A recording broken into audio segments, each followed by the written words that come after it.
Pour moi, j'ai une intention derrière la supervision, c'est que je suis vraiment dans une attention, dans une éthique du care, de prendre soin. En tout cas, c'est ma volonté, que la personne que j'accompagne prenne soin d'elle. Et quelque part, je suis un vecteur, puisque si elle vient me voir, c'est qu'elle a compris qu'il faut qu'elle prenne soin d'elle, qu'elle soit accompagnée, pour qu'elle soit plus consciente de ses effets sur les individus. Si c'est un dirigeant, par exemple, d'entreprise, sur son organisation, c'est vraiment, pour moi, si je pourrais les définir, pour moi, c'est ça la supervision.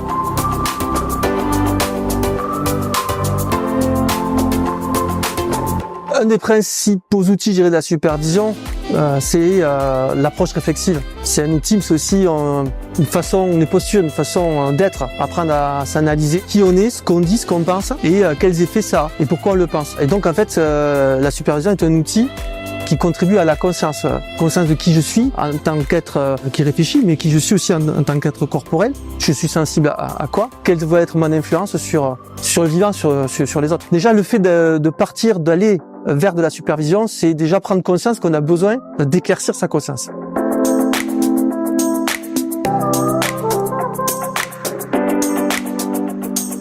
La vision que je partage avec PSF et ma compréhension, c'est celle du thème des assises finalement. C'est nous-mêmes prendre conscience que nous sommes des vecteurs de prise de conscience et pas s'en cacher. Donc moi, ce que je partage avec PSF, c'est l'idée d'ouvrir des consciences, pour reprendre le terme, d'être conscient de ce qu'on est conscient de ce que l'on n'est pas. Et pour ça, on a besoin d'être ensemble. On a besoin d'être entre nous, de se retrouver, parce que évidemment là, on repart avec beaucoup de co-élaboration. Là, j'ai des semaines de réflexion avec tout ce que j'ai entendu aujourd'hui. J'arrive avec des questions, je repars avec des questions. C'est comme ça qu'on évolue, je pense, ensemble sur les bonnes voies.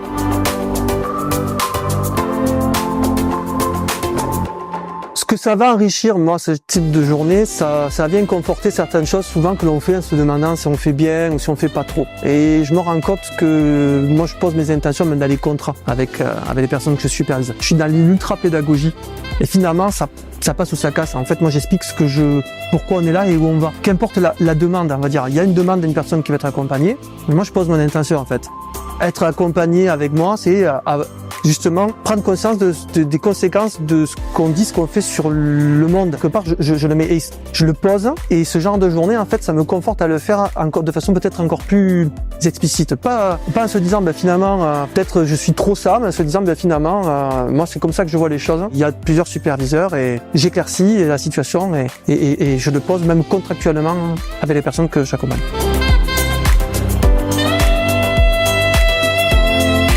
On a pour projet à PSF de créer un observatoire de la supervision. Et moi, ma phrase conclusive, c'est une question, c'est de se dire dans quelle mesure l'observatoire va lui-même incarner ce qu'est la supervision.